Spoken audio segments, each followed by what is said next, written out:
Glenn Beck, first and foremost, thank you so much for being here. Glenn, before we even start, before we get into the stories and the politics and all that stuff, I just want to say I've been around a lot of people in our space, from political people to pundits to everything that we do in this world. And I'm going to say this honestly, like truly, there's only a small handful of people that every time I see them in person, you're a positive person. You always have this aura around you. It's always good. I've never seen you upset. I've never seen you negative. And I just want to say thank you for being here, and I appreciate you coming on the podcast. That being said, I need to borrow $50,000. I can be positive. No. Positively, no. Thanks, Glenn. Yeah, Glenn, we were talking about because if you're gonna ask for money, you can't just be like, "Hey, listen, everything's bad." You gotta kiss their butt and then come in with the cash. Yeah. But so Glenn, just out of curiosity, when it comes to diners and food and all that stuff, I'm always curious when I talk to people. What's the one food that if a doctor said, Glenn, you eat this, you're gonna die. What's the one food that you can't live without? What's your go-to? Ice cream. You have to have Ice cream. Yeah. How often? Like, what are we talking about? Come on, Glenn, where you at? I used to be. Yeah. One night every night. One night every night. Wait, like a scoop where you just had to taste it? Oh no. Oh. No. There's a fat man in me screaming to get out. Yeah. Yeah. So and what's your go-to? Are you like because there's two different types of people. Chocolate chip mint. Chocolate mint chocolate chip. Okay. Yeah. You're either that guy or you're the like sherbet, sour, really sugary. I'm more the mint chocolate chip. Yeah. Baskin Robbins mint chocolate chip. Go-to. Yeah. Done. Yeah. What are you? I don't take the sherbet guy. You're not the sherbet guy? Nah. Okay. Perfect. What are you? Oh, I could eat a whole gallon of the peanut butter chocolate. Like, once you start eating, I can't stop. It's like Pringles. And until I saw recently how Oreos are made, I used to eat those by the sleeve. You know what I mean? Just dump the whole thing. Yeah, it was they were making them in small little deal. Then they made the long, and I'm like, I usually eat a sleeve, so. But so Oreos are horrible? I love Oreos. Oh my gosh! Oreo I saw something on how they're made. All this processed food stuff that's coming out now. Oh. It's bad. It's not food. Oh man, it's not food. Did you see the release department of whoever RFK's in charge? They released all the arsenic. Is it arsenic? Yeah. And all of these candies and everything. Yeah. And as I'm not joking, I was eating a Snicker, and I was like, man, this messed up. But I'm not gonna stop eating the damn thing. It's like they say that there's levels that could poison kids. Yeah, but I mean, it's crazy is. We used to have to go for trick-or-treating. You'd have to go to the hospital, have them x-rayed and everything. And one of the things that they never tested, they would say, could be needles or razor blades. Yeah. Somebody could put arsenic in any of them. Well, the companies are doing that. Yeah, I don't need the needle. We don't need the middleman. Yeah. We got it right there. We're going straight to the source. Yeah. So Glenn, I did my research. I know all about you and what you're doing with with TheBlaze, with the Glenn Beck program, with the GlennBeck.com. But your family started in, where'd you start? In Mount Vernon, which is Washington. Yeah. You guys had a family bakery. I'm the first Beck to not go into baking in 5 generations. So wait. So It's never too late. so Glenn, Yeah, it is. 5 generations back, everybody bread. Like are you known in Mount Vernon for there's a bakery guys? Not anymore. Oh, okay. I mean, back when I was growing up, yeah. But yeah, it was kind of a big deal to break away from the baking thing. Everybody's about bread. Everybody was about bread. My father was pastries and cake. And what was your mom? Something different? No, my mom was just Martha Stewart. Oh, just chilling in the house. She was the gown, the whole. No, she was like just taking, I don't know, coat hangers and toilet tissue and making a Christmas tree out of it or something. She was like that kind of weird Martha Stewart. Like she could make anything. She was very, very creative. Oh, that's so you're the one. So out of all them, you're the one that was just like, I'm not. So wait, so out of the Becks, out of the Becks, and I'm the only son. Yeah. But out of the Becks, my father, my grandfather, his father, my great-great-grandfather, all bakers. Wow. I want to say on the bread. Please go. Never had an interest in bread making. During the pandemic, that I had a lot of free time, I got started on bread making, and it's wonderful. It's such a good hobby. But Glenn's, look at that. He's not into it. So When you grow up around it. No Yeah.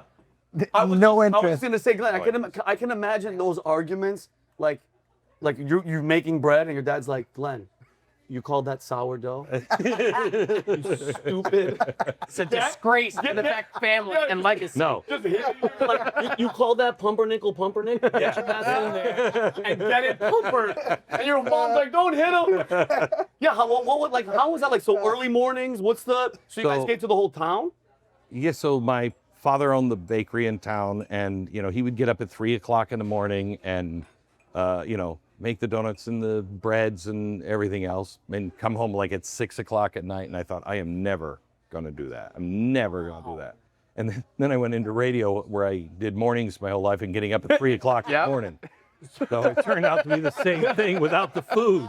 Not a good decision. Oh, so as of right now, Glenn, the family, is there still any bakery done at all? No, It's all finished. It's all done. It's all finished. So now the Glenn Beck name, it's. I'm the one. This is it. I ended it. You're baking bread. Yeah. That little bread. Right. So Glenn, just because people always just jump into all the serious stuff, but I read that you got arrested speeding in a DeLorean. No, Is that fake? that's fake. Is that fake? That's fake. Why would they lie? You have no idea the amount of money before AI people spent on the left to make things up, lie about me, twist things. That's not true. But that's a cool story. I had a DeLorean. I had a DeLorean. Oh, okay. That's not a cool story. That's a piece of crap. 88 miles an hour. That thing never make 88 miles an hour. Okay, so Marty McFly would still be going, come on, 88. what age did you buy the DeLorean? I don't know. It was in the early 80s. Okay, so making money, not making money, like that So part was. I was successful when I was really young. I got into radio when I was 13. Oh, wow. And so by the time I was 20, I was making a lot of money and successful in my own way. By the time I was 30, I'm wild alcoholic, just destroyed my life, destroyed my family. At 30? At 30. Okay. Bottomed out, had nothing left by 35, except my soul. I was trying to gain my soul back, and totally changed my life. And by 40, I was back on a different road, doing talk radio. I remember thinking at 40, I'm 40 years old and I have not accomplished a damn thing. Wow. I haven't done anything of value. By the time I was 50, I think I had 16 New York Times bestsellers, 2 television shows, the national radio show, and I had started TheBlaze, the first network on internet. It was like, by 50, I was like, God, I'm tired. I'm so tired. Like, why did I start this? Anyway?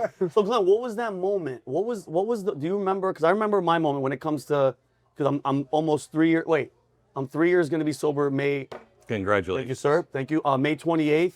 I remember the moment. Where I saw myself in the mirror, Glenn, and I was like, what is going on? I saw black and blue on my back, and I'm like asking my doctor, because I'm a veteran. He's like, oh, that's probably your liver failing. And I was like, oh, that was the moment God came right in after, and I'll tell you a little bit about that after. But what was that moment, Glenn? Was there a moment? So it wasn't the doctor. My doctor said, how much are you drinking? What are you putting into your body?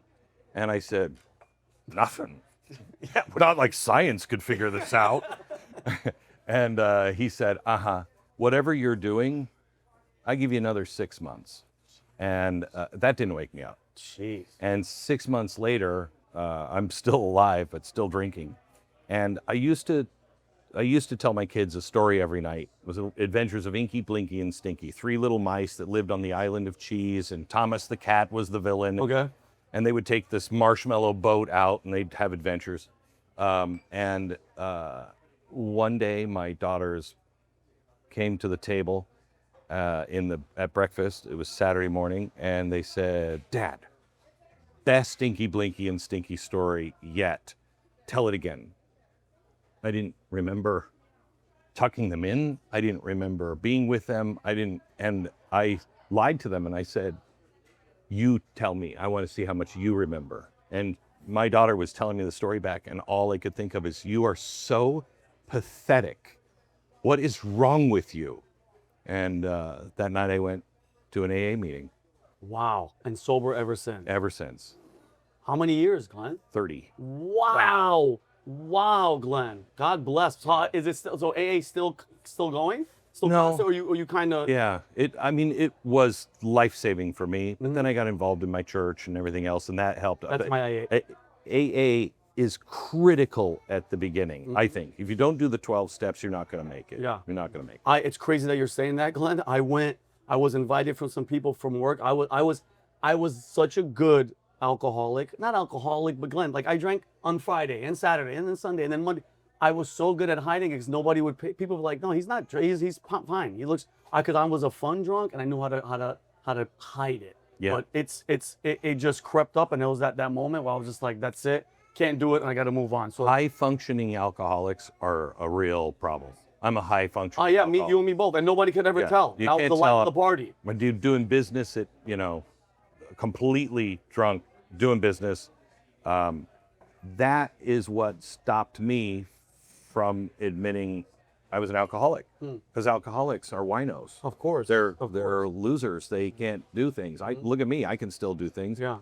And I remember I was living in Cheshire, Connecticut at the time, and I Wow. went to this AA meeting, and it was Connecticut, so it was like sweater sets and Of course. polo ponies or whatever. Yeah. And I go down and I stood up and I said, "Hi, my name is Glenn. I'm not sure I'm an alcoholic." And everybody laughed. Yeah. And they were like, "Okay, well, great." And somebody said, I said, but you don't look like alcoholics. Mm-hmm. And somebody said, "What do you think alcoholics look like?" And I said, "Not like you guys. You don't look washed out and living in the gutter." And she must have been about 70 at the time. She was sitting right in front. She didn't even turn around. All white hair, had pearls around her, and a sweater set. Yeah. And she said, like Selma Diamond, she said, wow. she said, "Oh, sweetheart, we're all drunks in here."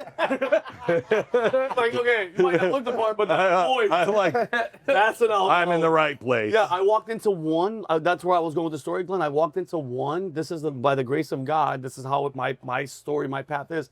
I walked into one, and I heard the stories, and I saw it, and I went, okay, I get it. Not judging. I wasn't like, I don't want to be him or him, but I heard such stories about destruction and car accidents and killing somebody, manslaughter and all that. And I went, what am I doing? God has literally, Glenn, saved my life so many times because I know that he knows that there's a bigger purpose because I'll be doing what I'm doing right now. Yeah. And he said, there's not that many more chances. I'm saving you.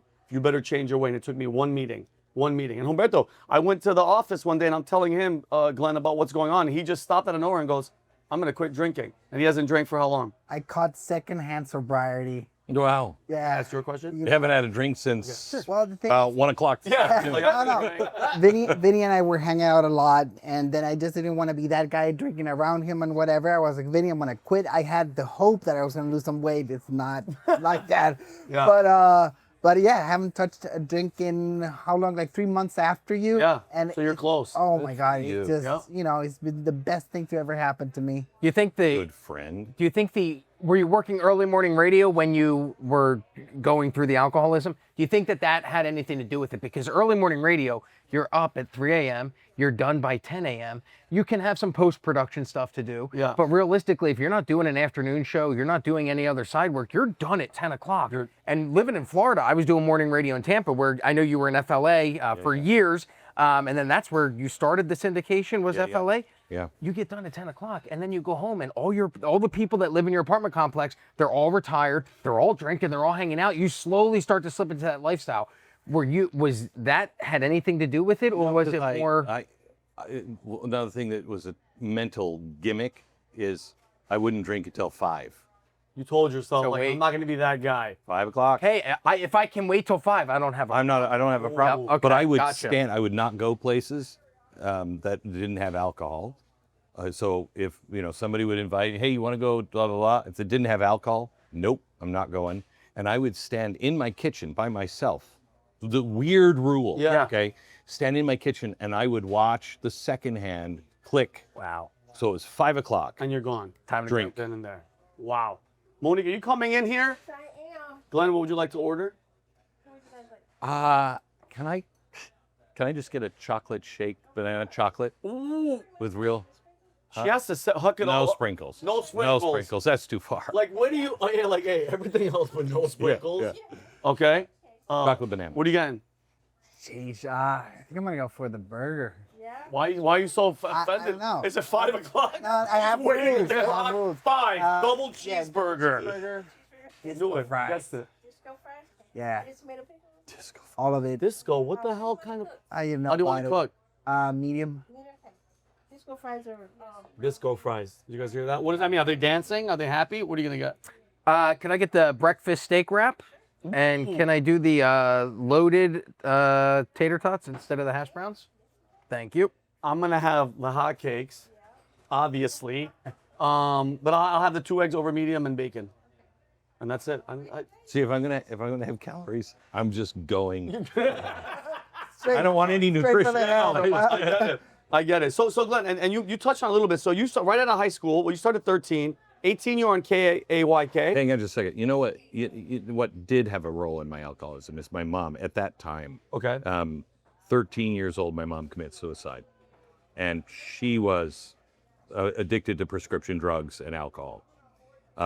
That pivot me hard, and so that plays a role in your life, whether you know it or not. I mean, even if you have a parent that died early, you did. My dad died when I was almost 19 of cancer. And how old was he? 53. Are you there yet? What do you mean? You No, were I'm 53? 47. 47. When you hit 53, it will play a role. This is my dad died. Yeah. You know what I mean? Oh, And so the way my mom died, I was convinced that I was going to repeat her life. oh man. And so that and early success and money, bad. Success, fame and fortune are battery acid to the soul, especially if you're young and you don't know what is up. When you say you were successful young, what age is young for you? When you started to really make that money, where then it started to play into the rest of your life, started to affect your Like life? 20, I was making $250,000 a year. Wow. In the days, 20 and you're drinking. in the days, From morning radio. that $250,000 Back was then, like it's a, like, yo, I was that's just like gonna say a year. That's a lot. I'm not. Amazing. I mean, there are morning guys now that are lucky if they make $400,000 a year. You're talking about that kind of money in what, the 80s? 80s. That is Yeah. insane. And completely irresponsible, completely buying into the. I mean, what you said about me is so meaningful that you've never seen me angry or anything else, because I was a bad guy. I was a bad guy. I was a perfectionist. I wanted things exactly my way because I know, Yeah. again, ego gets completely out of control. There was a guy who I used to go and I would go do meet and greets and stuff and sign autographs and whatever. I'm 23, okay? They're paying me $1,000 to be there for an hour. All I have to do is sign autographs. They pick me up in a limousine. I take me there, I leave. I get there and I'm signing, and the first time this new guy was there, he hands me a pen like this. Sign. And I said, hey, I really like Sharpies. Next time have Sharpies? He said, sure. The next week, I'm out doing it. He didn't have Sharpies. I fire him because how hard is this? I said last week, Sharpies, okay? And I thought that was perfectly reasonable. Wow. Like you didn't think twice. Like he's gone. Next person. Well, and when you're the face of the radio station, you're the morning guy. The morning guy is the guy. They build the station around the guy. So you have I worked for a guy that literally told people as a joke, don't look at me in the eyes in the hallway. And people would walk in. He was just joking, but people took it for real because they were like, he has so much power. He's the morning man. So you're 23 and you have all of that power. You can make and break careers. Really bad. Glenn, That was and really I tell people this all the time. I was in LA for a long time, messing up girls, all that stuff. I lost 2 friends. So I want to say this quick because this is about you, but just to give you a little insight of what you were talking about. It's a night that I'm headlining. I'm supposed to headline the show, and I called something, and I know now what it was. It was the Holy Spirit. I didn't go. And I called the comedy club and she's like, what do you mean you're not coming? You're gonna, I'm not coming, I don't feel good. Click. 20 minutes later, the friends and everybody that's going out was like, dude, come out, don't worry, who cares about the show? We're all gonna still go out. I'm not, guys, I love you, leave me alone. Click, shut my phone off. 4:30 in the morning, I wake up to go to the bathroom, turn my phone on. It's a message. Hey, Vinny, one of our friends. Hey, Vinny, just letting you know, everybody was at such and such's house. They all did cocaine. Everybody's dead. Everybody died in the living room. Oh my God. And the other girl's legs gave out and she almost died. She's in the hospital. Glenn, I get nauseous. I throw up. And then I'm breaking down crying because like I said, why I'm here right now, because God has something different for me. And he spared me because now I'm doing exactly what he wanted to do. But Glenn, that moment, if I had money and was balling and everything, all those opportunities of more drugs and everything, I would have been dead. I know I would have been dead. So I can't imagine at 23, could you imagine at 23, Bert, you're in that position with that much money? I'm not here. I'm not here. So Glenn, here's my question, because when you were on the younger radio stations, it was fun, it was, craziness, it was wild. What was the pivotal moment that made you into what you're talking about now? Because it was fun and wild. What made you I sobered up. Yeah. And one of the reasons, I got so bad at radio. I was so done with it. And I could not play another Britney Spears song to save my life. Couldn't. And so I didn't even care at all. And my partners at the time joke still today that I literally would get, a song would be fading. I go, that's another super, super classic from What's Her Face. and it just didn't care. And he's like, what are you doing? Yeah, oh my gosh, the program directors were so mad at me all the time. Like, sorry, that's as good as it's going to get. I was going to get out of radio, and I called my dad, and he said, what are you talking about? He said, you knew at 8 what you wanted to do. You're talking about the wrong things.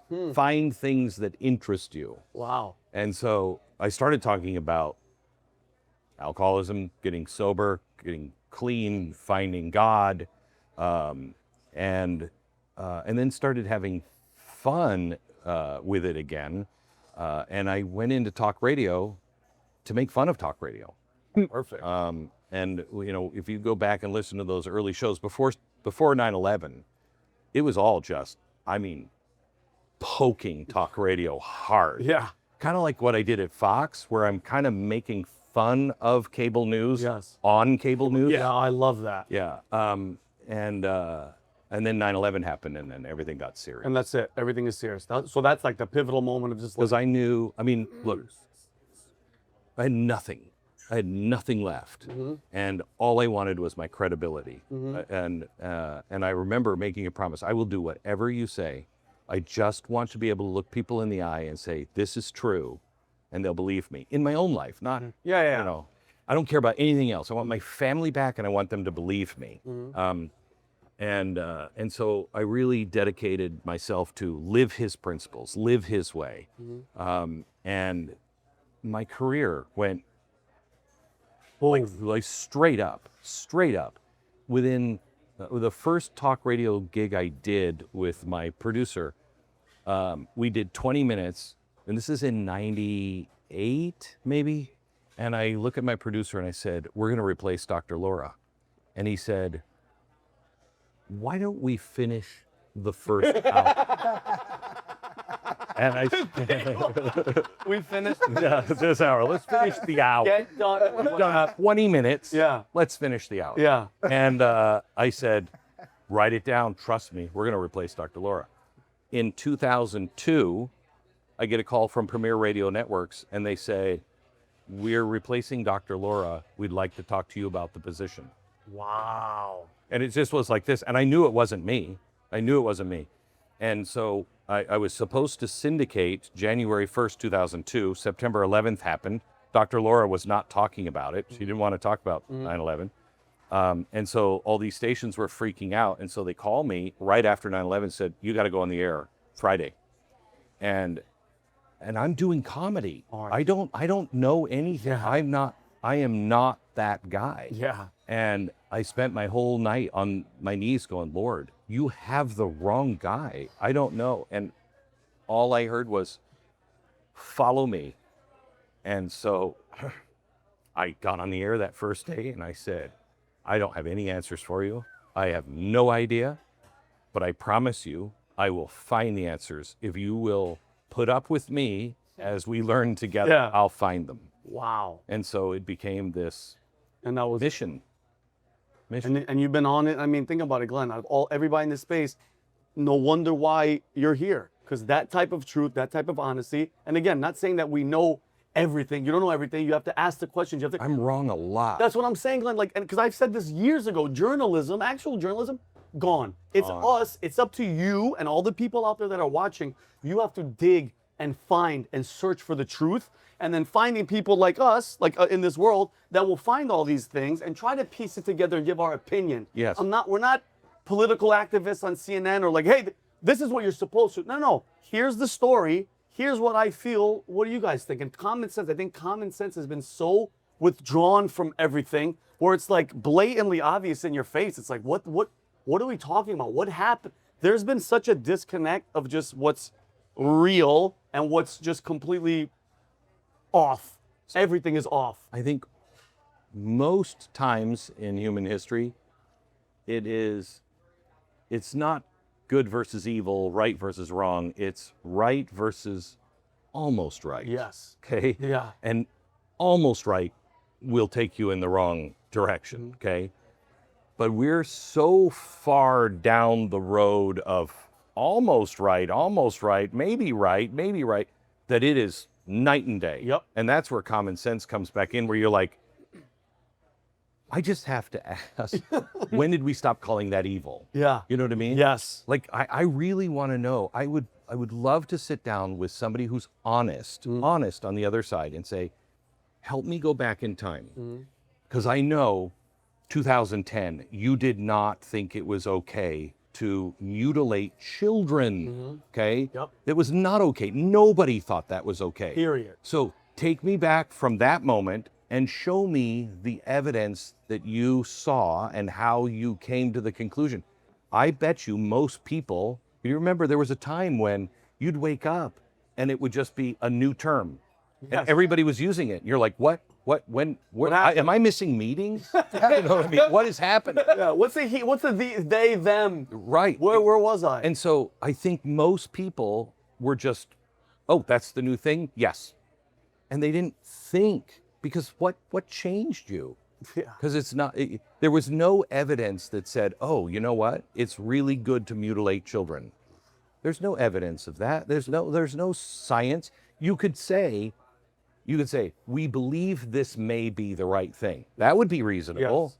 but not, this is right, mutilate, or you're out. Oh yeah. That's crazy. And if you say That's anything crazy. about it, we'll ban We'll you. ban you. And destroy your You're business. out. Glenn, I have it later in my notes, but what would you, because I have the evil thing. I obviously know what it is, but in that, was it paid for? Was it, because that's not just an overnight thing. That movement of a minority group of people went from just gay and lesbian to LGBTQAI plus.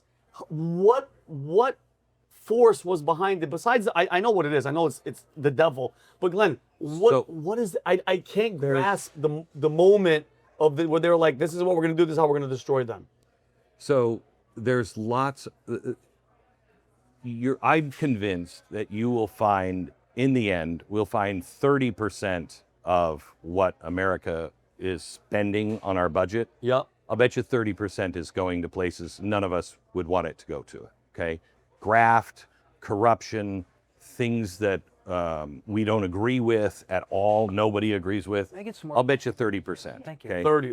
That's a freaking huge number. Like, That's enough to a change the lot. world. Of course. Okay, and so you have all of these NGOs, all of these special interest groups. Some of them, I think, have really good intention. I sat with, remember when Iran was throwing gay people off the rooftops? Yep, I remember. Yep. Iran. Yep. So knowing that my audience would kill me for this, I went to, what's the gay organization? Glad? GLAAD. I went to GLAAD in New York and I asked for a meeting with the head of GLAAD, private. And I said, look, you and I are going to argue about wedding cakes till the cows come home. Yes. We're going to argue about the definition of marriage and everything else. We're not going to be able to agree. Yeah. But both of us can agree. You should not be thrown off the roof because you're a homosexual. You should not be hunted down and killed, jailed anywhere on earth Yep. because you're a homosexual. Yes. Right? Right. Yes. I said, you and I can make an impact because your side's going to hate you for standing with me, Yeah. and my side's going to hate me for standing with you. But it's the right principle. Yeah. Let's come together on principle. No. No way. Wow. We'll never stand with you. And I'm like, that says something. I really thought there was a shot, you know, but to me, that said, we're not about principles. We're about politics. Yeah. My daughter used to say to me, you know, Dad, it's all about love. I don't care who you love. Yeah. You know, That's totally. I don't care who you love. That's not my business. This is about first taking the institution of marriage and destroying that. It's not, and I don't think most gay people had no clue. None of that was part of the agenda. Yes. But it was part of some people that had a lot of power and a lot of money. That was the agenda. So you get that, you knock that down, then you knock the next thing down. And I said at the very beginning, look, you can't just start changing things because where do you stop? Yeah.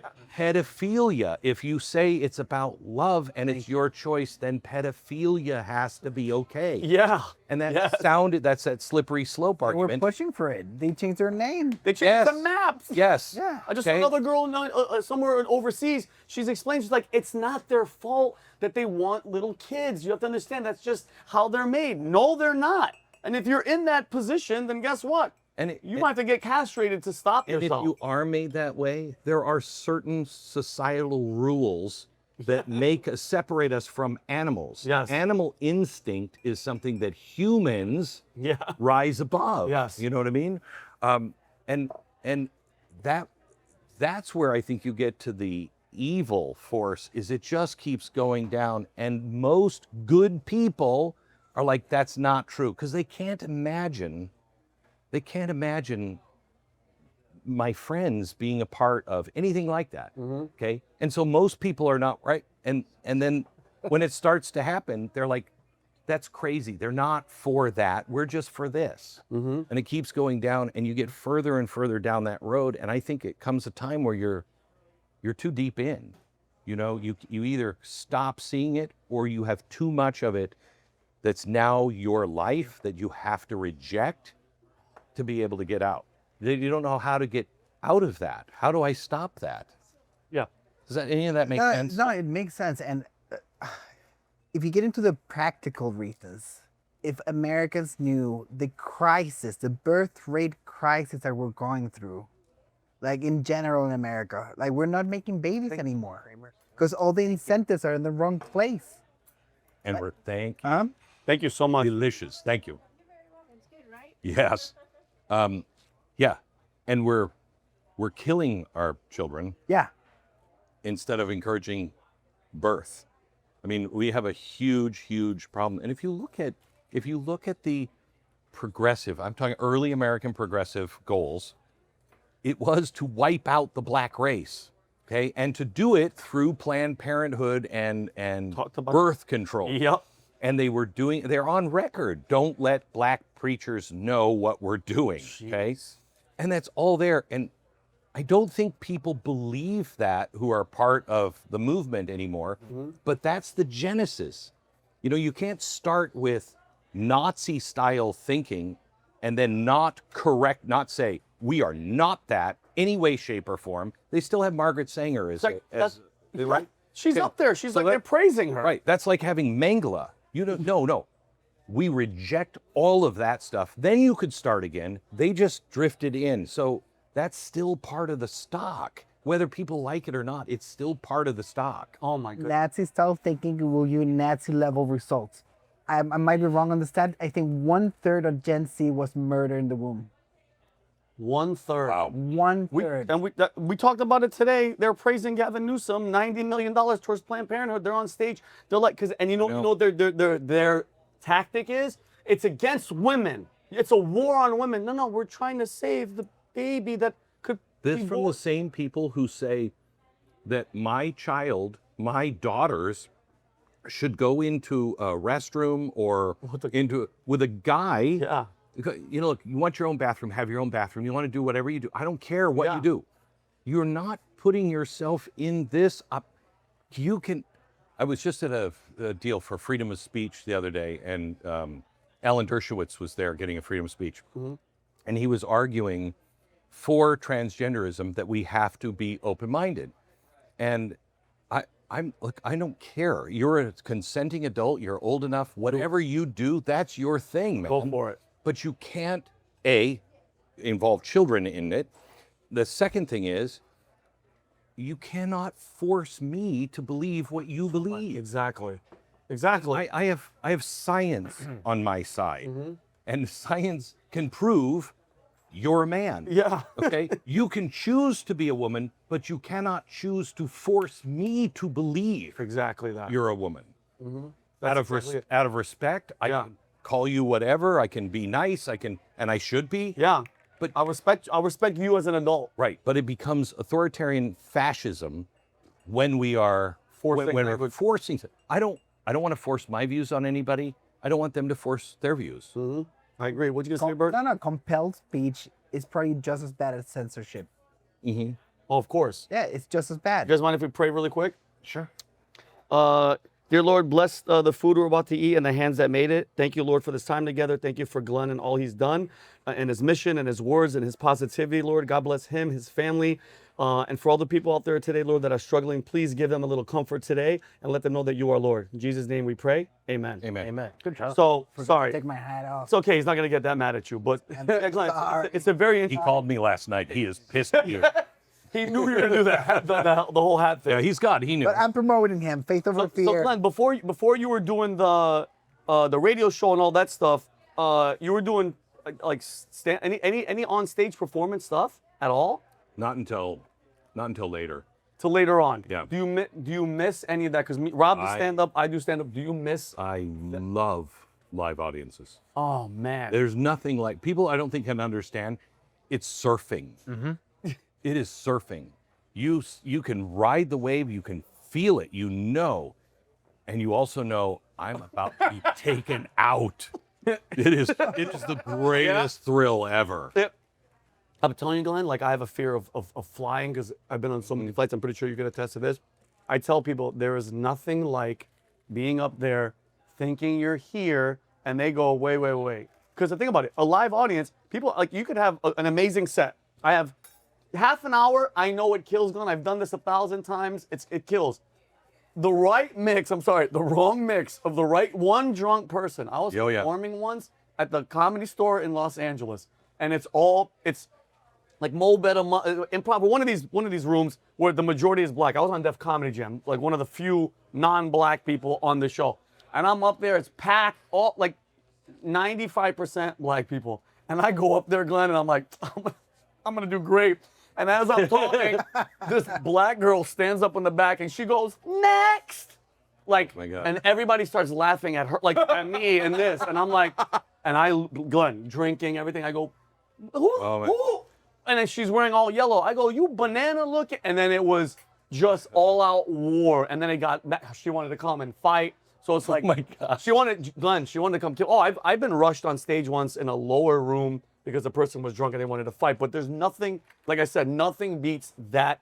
When you're on that wave, it's the best feeling I've ever had because you know you have them. And the beauty about comedy is, Glenn, once they laugh, you let it come to here. Yeah. And then when it dies, that's when you bring up another joke. Yeah. And it's such a... So Glenn, do you ever want to go back to anything? Like maybe one-man show? I don't know, something. If you love doing it. I did one-man shows and before, and it's a lot of work. Oh, yeah. It's a lot of work. I do want to go back on tour, but in a different way. I'm going to be doing some things. My daughter, I'm producing an album with my daughter for Christmas. Oh, wow. She's singing? Yeah. What style? Big band. Big band. Oh, wow. So she wanted to do swing, and I get on the computer, I'm looking up, last time a swing album Oh, 1968. This is going to be big. This is going to be big. You're like, you wanted to cry country, my dog? right. So, she wants to do that. So, I'm working with some writers. I'm writing a lot of the songs, and some composers are working with me. And we've written, so far we have 8 songs. Oh, written, fantastic. and they're actually fun good? and good. Yeah. Oh, awesome. Are these So- your first 8 songs ever? Yeah. The first time you sit down and write songs? Yeah. Oh, wow, that's crazy. No Yeah. AI, just you guys sitting and writing. AI music, yes. AI music. Okay, Yeah. perfect. I mean, sometimes you got to. Along with composers. You know, Oh, boy. the AI will get it close in the neighborhood, then I'll take it, send it to my friends and say, I need this Fix this up. change. Let me ask you a question. Excuse me. Do you know any really good jokes? Like, I mean, Glenn, everybody, especially with your personality, I know you have 1 or 2 that are your go-to. You don't have any jokes. No jokes. Glenn, are you serious? No. You don't have any? Not. I thought you'd have. I'm keeping my pants on. Literally and figuratively. Yeah. I got 2 good ones going. All right. I'll do the religious one, and then I'll give you the other one that Maverick. My brother called me on the phone and told me this joke, and I've never laughed this hard because the way he said it and the way I heard it. But I'll do both and see if you guys can get both of them. Jesus is at the Last Supper, and it's all the disciples are there. You And want to back up a little bit? yeah, wait, don't have any food in your mouth. Lord, please forgive me. Jesus, stands up and he goes, "Hey guys, I just, want you guys know, keep eating, but just heads up, one of you, I'm not gonna say who, is gonna betray me, and I'm gonna be crucified because of one of you. So just want to let you guys just go back." And he sits down and he starts eating. All the disciples are all like, "What? And they're all going crazy. They're all whispering, and then all of a sudden, one of the disciples, Matthew, he goes, Jesus, is it me? Am I the one?" He's like, "No, Matthew, it's not you, guys. Please, I didn't want to ruin dinner. Just keep eating. I apologize." And they all still whispering, talking. A couple minutes later, Luke goes, Jesus, is it me? Am I the one that's gonna betray you?" He's like, "Luke, no, it's not you. Guys, please stop. Just eat. I don't want to ruin this. I just have to tell you guys. I have to." After like a minute later, Judas leans over on the table and he goes, Jesus, is it me?" And Jesus looks at me and goes, Jesus. Like, yeah, it's you idiot. Like, he was so fed up, Glenn. He's like, "It's you, right?" Oh, man.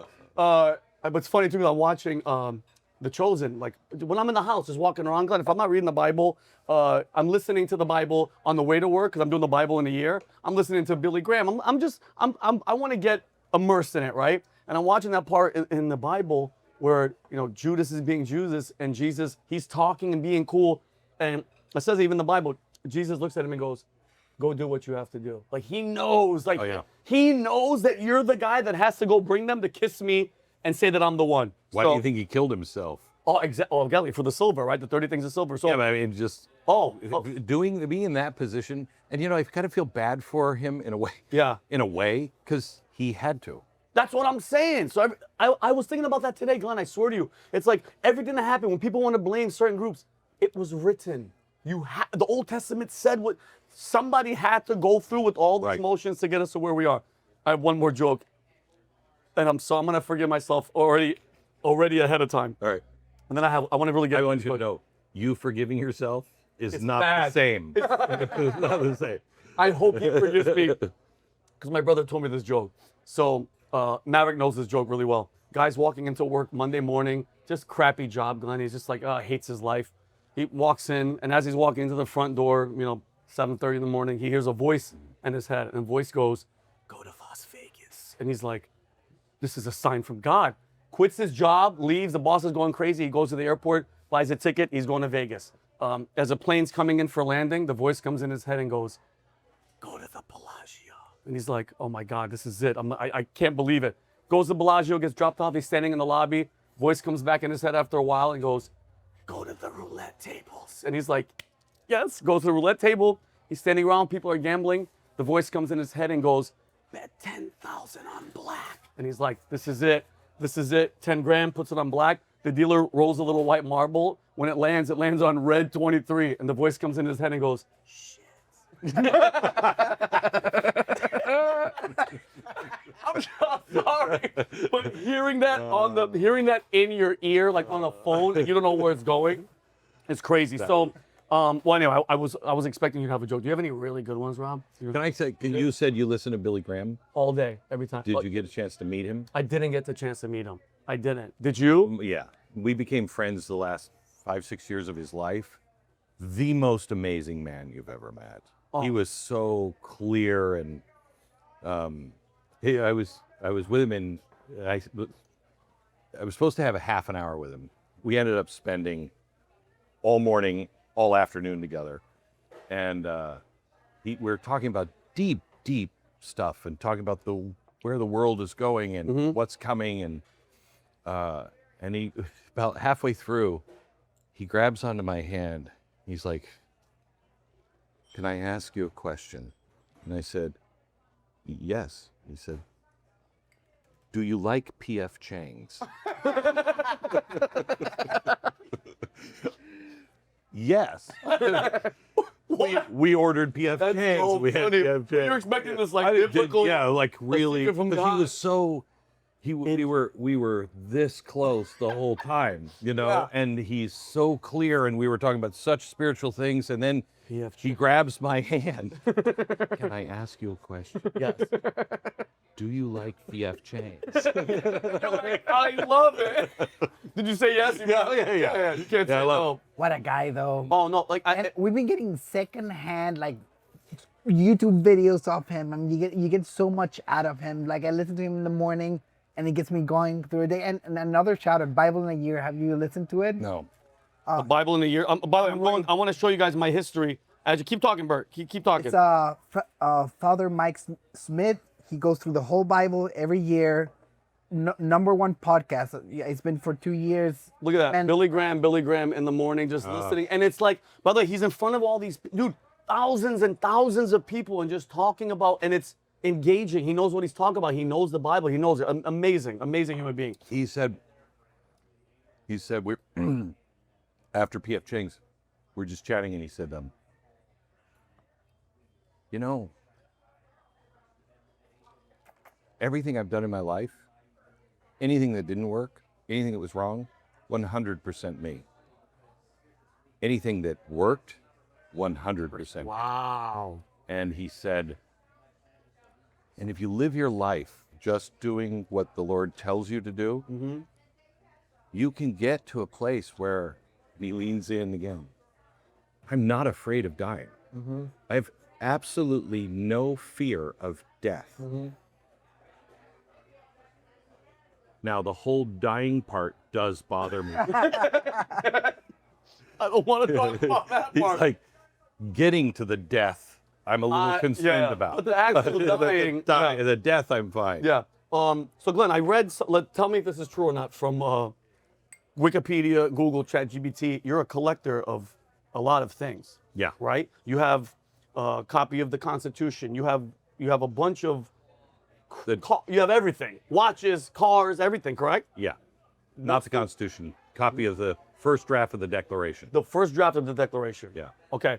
Wow. Why? That's pretty freaking wild. What's the one thing, Glenn? Let's just say you and your family are all in the car. You're leaving forever. The house, everything. What's the one thing that you have that you would not be like? You'd be like, hey, listen, I'm taking this. I have to. That's coming with me. That's one of your collectibles.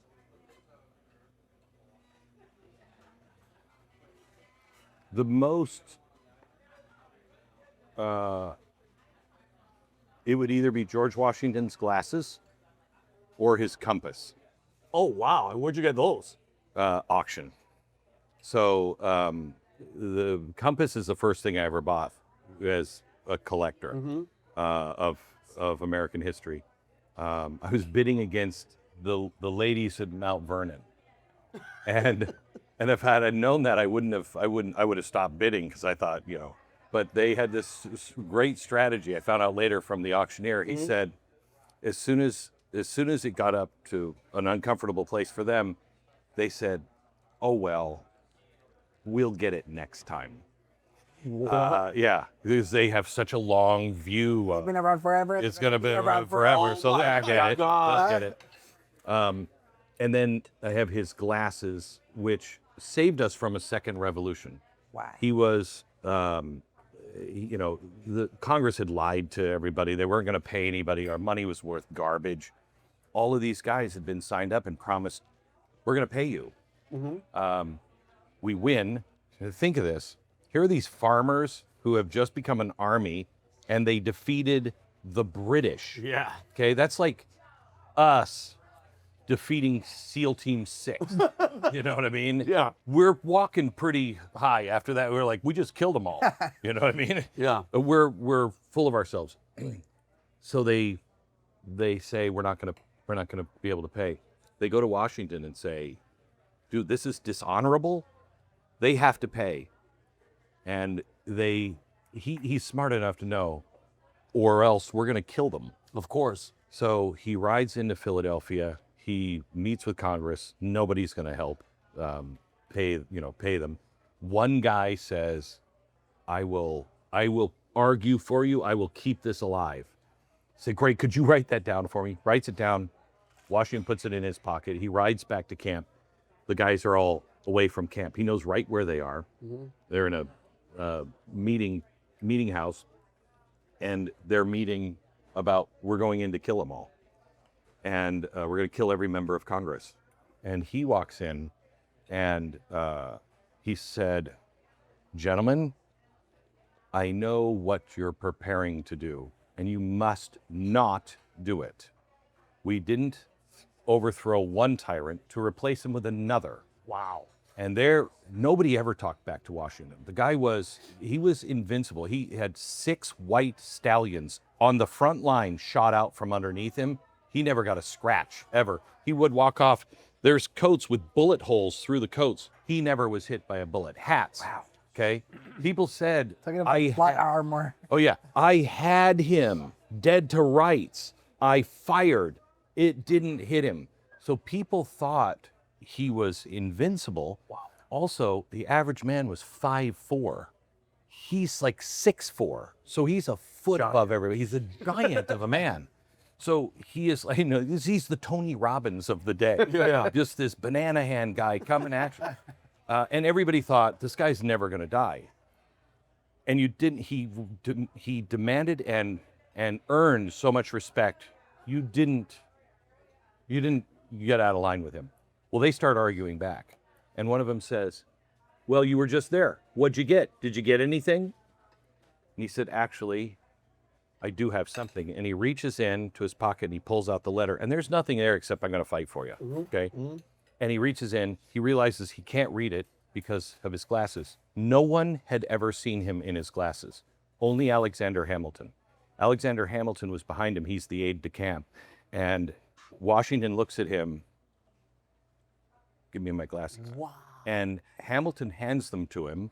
Like, are you sure? Because he did not want to be seen as weak. Not weak at all. Yeah, and so he hands them to him. He takes them out. He puts them on. The room goes deathly quiet. And he knows that all of his men are now looking at him differently. And they're seeing him as an old man. And he said, I am sorry, but my eyes have grown dim, weak, and weary in the service of my country. He can barely finish the sentence. They're all crying. He takes the glasses off, hands them to Hamilton, walks out. No second revolution. Wow. That's probably what I would grab. Wow. Wow. Glenn. That is. They're so powerful. You come to the vault sometime, you got to hold I'm them there. It's amazing. Holy. His compass, he got it when he was 13. So he was a surveyor. He made maps, okay? So he had his compass his whole life. When you hold it in your hand, if you have big hands like he had, your thumb goes in a certain place in the compass, and there's a divot where I can't prove this, but I believe that's where he had this compass his whole life. He had it on every battlefield. He had it when he was 13. The day before he died, he was using it, okay, to survey his own land. And you know when you hold something in your hand, you're thinking you just naturally do this? Yeah. Okay? I think that's what it is. And you hold it in your hand, you put your thumb, it just falls right there. Oh, wow. So you just feel it. I mean, it's like this connection to him, like you just don't ever get. Wow. What a piece of history. So you have both. You have both Yeah. in a vault. Yeah. Wow. Yeah. Glenn. And I'm over here thinking in my head, I'm like, I'd grab a Pokemon Charizard card and just run out the house. This is history. What are you gonna say? We got Rob. I have a question. Where did you learn where did your love for history come from, and where did you learn how to tell a story? Because there's only a few times, I told Vinnie this before we did this podcast, there's only a few times in my life where I've seen my father cry. It was when my dog died when I was 12, and it's the weirdest thing, but one day I came home from school, I was in high school, and my dad is watching your show on Fox News, and tears. And to this day, he denies that it happened, but I know for a fact it happened. But the way that you told a story could move a person who has no attachment to that story. So where did your love of history come from? And then how did you learn to tell such a powerful story when you tell them? So I'm sobering up. I didn't like history at all. It was boring. Memorize dates and names. Boring. And I'm sobering up. I'm starting to read a lot. I read about 7,000 books in about a year and a half. Holy moly. And I'm constantly reading. And I happen to be reading a book that contains the diary of Christopher Columbus. The story of Columbus getting here is incredible. Incredible. In his own words, what happened. I mean, he gets into God's favor, he loses God's favor, in God's favor, loses God's favor, and God is responding both ways with him. It's an incredible story. So I start to read the stories behind everything. I'm like, this is great. I get in the car, I'm picking my kids up from school, and we get in the car, and I said, so what are you guys learning in history? Or what did you study today? Oh, it's history today. What'd you learn in history? Where's 1492, the ocean blue. And they were bored. Yeah. Okay. And I said, no. Let me tell you the story of Columbus. And so I told them the story. Every day I'd pick them up. I'd tell them the story that I was learning about Columbus. Both of them majored in history. Wow. And they hated history. It's the story, and it's intentionally been taken out. But our stories, both good and bad. I mean, my daughter, when she went to college, she did not take American history.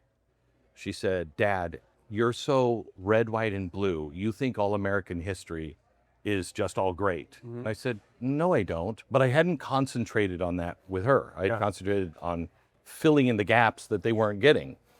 And I realized what a mistake that is, because then they think you don't know that history. So telling the bad side is just as important. Mm-hmm. So I collect dark stuff. I have both of them. I can outdo any college professor. You're a rookie. You think the United States did some bad things? You're a rookie. And I have the evidence to back it up. But now you tell me good stories about America, which I also have the evidence to back up. Okay? They can't do it. Mm-hmm. You have to know and teach both sides. So she said, you don't know bad stuff. So I dedicated myself for her to learn all of the bad stuff. And that just took me down this road of just loving American history and having a good sense of the good and the bad on it.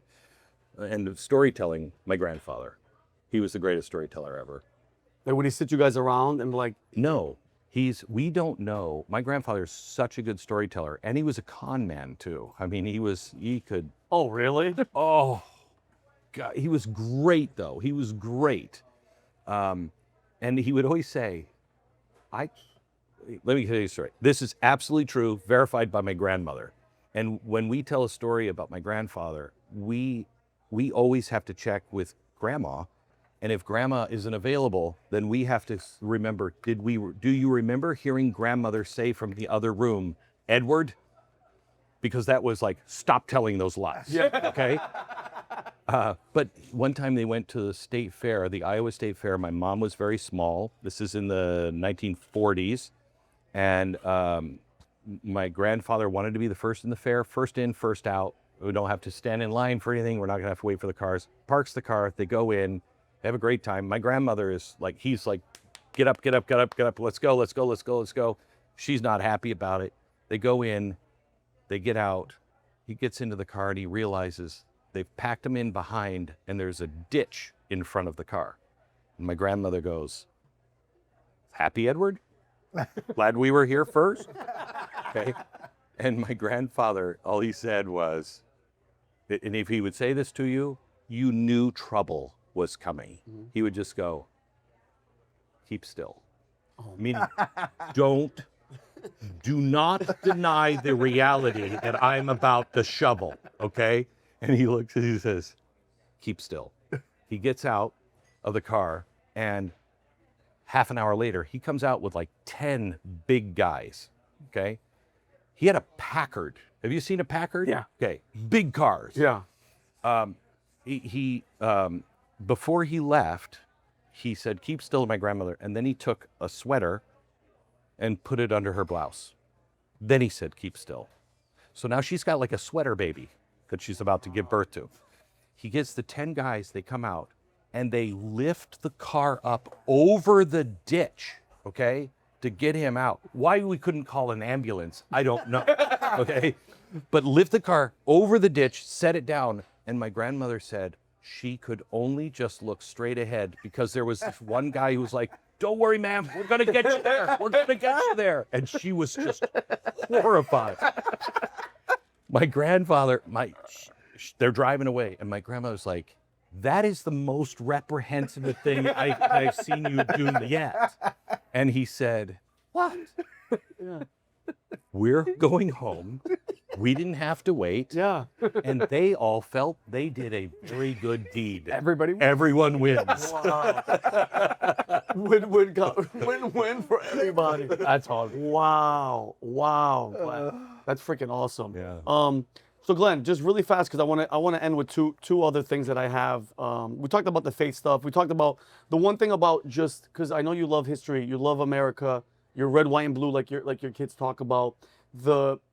I think, President Trump turning his head and the bullet missing was God 1,000%, because of all the stuff that we talked about, everything that we're seeing with Epstein, with everything, Glenn. To me, that's when people are like, why would God do that? This is Old Testament stuff that is why God did what he did, in my point of view. The direction of the country, because I always talk about life after Trump. How delicate do you think of a situation is where, and I get it, the pendulum's going to swing. It's going to go left, it's going to go right, all that stuff. But what the other side is basically saying, and let's say Gavin Newsom's a front runner right now. He's telling everybody, besides the abortion and all that stuff, I'm pro open border, I'm pro letting illegal, I want like sanctuary city type stuff. Like, how delicate is that, and how, for the republic to be saved, how much do we have to do, and what's at stake with what's happening? Because this 3 years is going to go by like that. It's the end of the republic. Mm-hmm. And we may not make the republic as is. Mm-hmm. Donald Trump is the only thing, I believe, that's doing it. The reason why, did I ever tell you what he told me, what he was thinking? I asked him, this is a personal conversation, Yeah. not on air. I said, what were you thinking? You see blood, you hurt, you're hearing the shots, Secret Service is on top of you. When you're on the ground, what were you thinking? What would you be thinking? I'm Okay. going to die. I'm going to So- die. How do I get out of here? Get me out of here. Get me out of here. Okay. You know what he was thinking? And I went back and listened to it. You can tell that's what he was thinking, because he kept saying, let me up, let me up, let me up. All he kept thinking is, you're pathetic. You're not afraid. You're running for the presidency of the United States. You're not afraid of them. Get up. Wow. That's what he told me he was thinking. Wow. And I'm like, Wow. only that kind of mentality can save the country. Mm-hmm. Somebody who's just like, I'm not afraid. I don't care. I will not compromise on this. People don't understand. He's changing the entire global system and putting us in a completely different place. If we switch back to this, I don't know. First of all, you can't keep this. That's what I'm saying. Okay. And you can't, we have there has to be law. You know, there has to be law. I'm doing an event up at the Statue of Liberty on May 2nd. It's about immigrants, legal immigrants coming in. Yes, we are welcoming people to the golden door. There's a doorway you have to go through. And she's lighting the way and saying, come here. It's a beacon of hope. But in her other hand, she's holding the law. You must have law. If we can't figure out how to reconcile with the people who we disagree with, we're toast. Martin Luther King's reconciliation is the only way out. It's the only way we'll make it. He's giving us a longer runway, but it's a dangerous road, really dangerous road. So far it's working, so far it's going well, but God only knows what happens. But if we change back and we can't figure out a way to reconcile with one another, Martin Luther King was not trying to win. He was trying to get people to reconcile with truth. It's incumbent on our side not to get pissed, not to ever swing back, never. And hopefully, we will not miss the window of opportunity. Bonhoeffer missed the window of opportunity. He tried what Gandhi did. He wrote to Gandhi several times. You know who Bonhoeffer was? Dietrich Bonhoeffer? Yes. So he wrote to Gandhi several times. I need to know, what are you doing? What are you doing? It was too late. The German people had already closed their heart. So the Judeo-Christian values that Gandhi was using, he wasn't using it on the people in India. He was trying to appeal to the people in Great Britain who still had Judeo-Christian values. This is your brother. Yeah. This is your brother. You may not look like him, but you are your brother's keeper. And this is wrong. That's what won with Martin Luther King. We have a window, because that window is closing. People are starting to close their hearts and going, you're irredeemable. There's nothing redeemable about you on both sides. Then it's Somalia, Rwanda, then it's bad. Yeah. Well, I pray about it all the time. I just hope we stay together and don't let them, because there's an evil force that's behind all this. I know a lot of times people, they're like, Vinnie, you think people are that? And I go, yeah, absolutely. I go, look throughout history what man has done. He's not just doing it to do it. There's something spiritually, there's a battle right now. And I think moments like that, Glenn, where God says, not right now. His plan isn't done yet. You guys have to fight. And by the way, it's going to be a fight. It's not going to be like we're laying down and God's going to do all the work. We have to step up. Billy Graham said to me, and I know this is true. I said, where's the next Lincoln? Where's the next Washington? Where's the next you, Billy? Where are they? And he said, it's not going to work that way this time. It's not going to work. Wow. God is tired of people. This is Billy Graham. Yeah. God is tired of people like me getting credit for his work. Oh, wow. He said this time he is going to ask individuals all across the country, in the quiet of their prayers, he will say, stand and do this. You have this piece, just stand and do this. And most people will go, well, that doesn't make any sense because that piece isn't going to change the world, blah, blah, blah. And he said, but the loyal ones will just do not more, not less, just do exactly what the Lord said to do. And then they'll be standing there in the dark holding a piece of something and they have no idea what it means. Wow. And they're going to feel really stupid and they'll question it. And finally somebody will go, what am I even doing here? And somebody else, because they're standing in the dark, somebody else will go, is there somebody else here? Yes. What are you doing here? I don't know what I'm doing here. I just was told to stand here. Me too. And these people will start to connect in the dark. He said, God's throwing a surprise party for Satan. Oh. When he turns on the lights, because of the faithful, they are going to turn a mosaic that everyone on earth will know. Only the God of Abraham, Isaac, and Jacob could have done that. And he will get the credit this time. Wow. Wow. And that's where Isn't we're that going. That's where great? we're going. All right, Glenn, so wrapping up, I want to do one thing where I'm going to give, I'm going to say a couple names. I'm going to go down the list. You give me the first word that comes to your head. Oh, this is dangerous. This is why I didn't tell Is it- so. Wait, is it dangerous? I'm not gonna go too crazy. Okay. All right, and then I wanna talk quick about glennbeck.com and then Torch Whatever. really fast. All right, just one word. It could be whatever you want. Glenn, what do you think, Rob? Is that a crazy list? Osama bin Laden? Wow, that's great. Go ahead. All right, Elon Musk. Dead. Elon. And we're good. All right, Elon Musk. Tesla, the real Tesla, not the car. Oh wow. He is our Tesla. George Soros. Evil. Tucker Carlson. In question. Joe Biden. Senile. RFK Jr. Not what I expected. He actually said to me when I was on CNN, because I'm a big climate denier apparently, Yeah. and he said, "You should be tried for treason." And I said, "Excuse me, Mr. Kennedy, that's the only thing that is in the Constitution that requires the death penalty." Oh wow. Okay? So I've had a beef with him.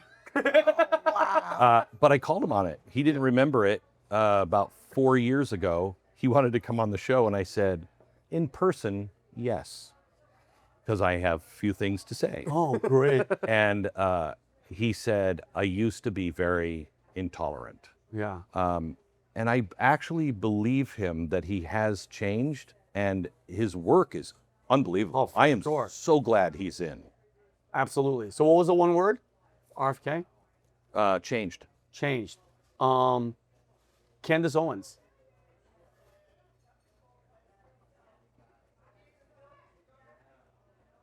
See you wait that part. I want to be very careful. It's okay. In need. I'm gonna change it up. Taylor Swift. Who? Taylor- Oh, she does that super classic. I have all of her albums. Oh, wait, who is perfect? Question mark. I didn't say you can put exclamation on the end too. Mel Gibson. Amazing. I met him with my son. We went to see, he wanted us to see the movie The Hill. Right. What was the one where the guy comes, he's a pacifist. He's in World War II. And he ends up saving everybody on this hill. We Were Soldiers? No. Hacksaw Ridge. Unbelievable movie. Thank you, Jake.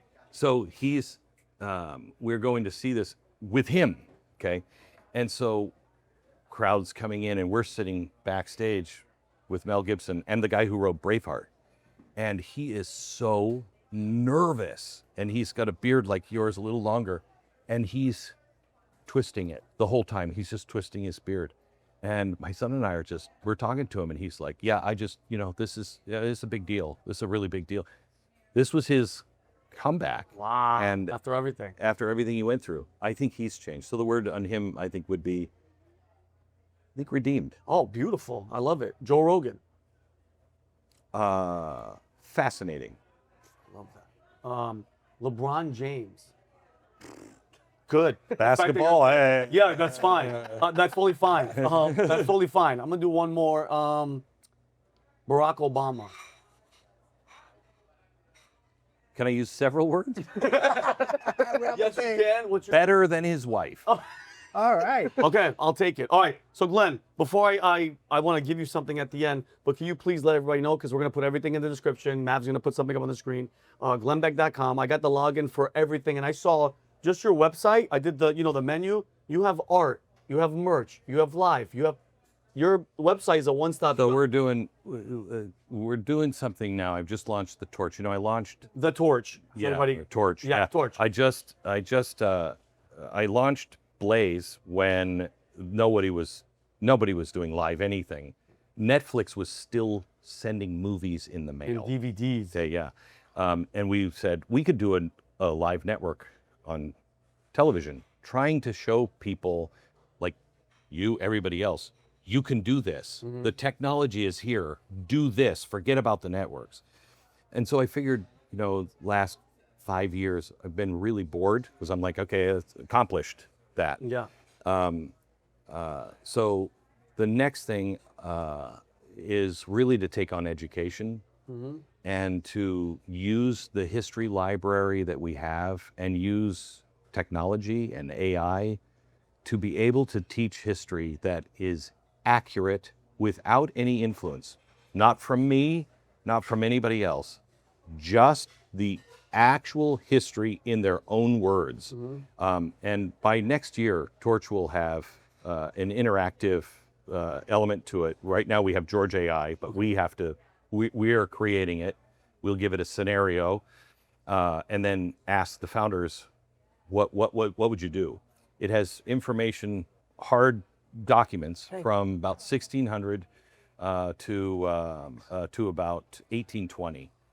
And so it's only pulling from what they actually wrote, what they read, influenced them, what we have well documented that we know this played a big role in their life. So you'll be able to get on and go, George, how do I teach civics? What does civics even mean? I don't know the Constitution. Can you teach the Declaration of Independence to my son? I have an 8-year-old boy and a 13-year-old daughter. It will make a podcast for you and listen to you. So after the podcast is over, it will ask, what was the point of this? Why did this happen? And if they don't connect the dots, it will regenerate the second podcast to reinforce, to make sure they get the critical points. So it's all custom made for you and how you learn. That's coming soon. That is freaking. It better not have you in a DeLorean getting arrested. if I go in there and I'm paying a subscription and he goes, no, he was arrested. No, he really was. He really was. Maybe an Easter egg there. Yeah. Well, that's awesome. So just to make sure, when is the Torch part? Because everybody could go to glennbeck.com right now. And you can sign up for Torch right now. There are certain things, like we do George AI, but again, it's generated by us. It doesn't have we have to make sure, beta test this for a long time to make sure that it's stable. It's not ChatGPT. Yeah. This is a proprietary system Gotcha. That we've done. That is coming soon, but you can still you can't have direct access to it, but you can get the stuff that we're producing for it, so you can teach your kids. And if you're an insider, you can ask, hey, I want a lesson plan on this, and we'll produce it for you and Bro, email it. that is freaking awesome. Well, Glenn, before we wrap up, I want to give you a gift that we thought about, something that would be fitting for you. One of our friends, one of our friends, Elon, who comes on the podcast. He loves the brand. He's a freaking awesome guy. He has a watch company called Eggart Watches, and on the front of it, I want you to open that, Glenn. On the front of it is a face of Christ with the blue dial, and it's the watch is called. You got to do that, Glenn. Let me open that for you. It's called In His Name. All right, and it's, by the way, Glenn, it's one of the watches where if you move around, it goes for it, and it represents presenting our faith openly and profoundly in honor of countless Christians around the world who are targeted and forced to practice in the shadows. Gosh, this is beautiful. Yeah, and they donate to all the persecuted Christians around the world. They donate, and this guy, he's such a stand-up guy, and he knew that you were coming on the show, and I said, this guy, Glenn, loves Christ, and that's the watch, and I'll show everybody. Everybody will get to see it. And yeah, that's for you. Beautiful. So Glenn, I'm Thank telling you, him. Glenn, I need his I definitely will. address so I will for sure. But Glenn, thank you so much. Thank you for sharing what you shared. I mean, when your head, I know you do this too because you talk to so many people. In your head, you have this idea of how a talk or a conversation is going to go. Beyond expectation, and you sharing what you shared is it's one of the best podcasts I've been on, and I'm doing a lot of them. Say this sincerely because you do have expectations. I came in with higher expectations than And you know what? I mean, I thought this would be better. And I love the honest and the fairness. And the 50,000 that I wanted just got up to 80 grand. So I'm gonna need the Washington. I will tell you, if you have the pictures of me in the DeLorean, you might get it. Thank you so much, Doug. Thank you. I appreciate it. it. God Thank bless. you.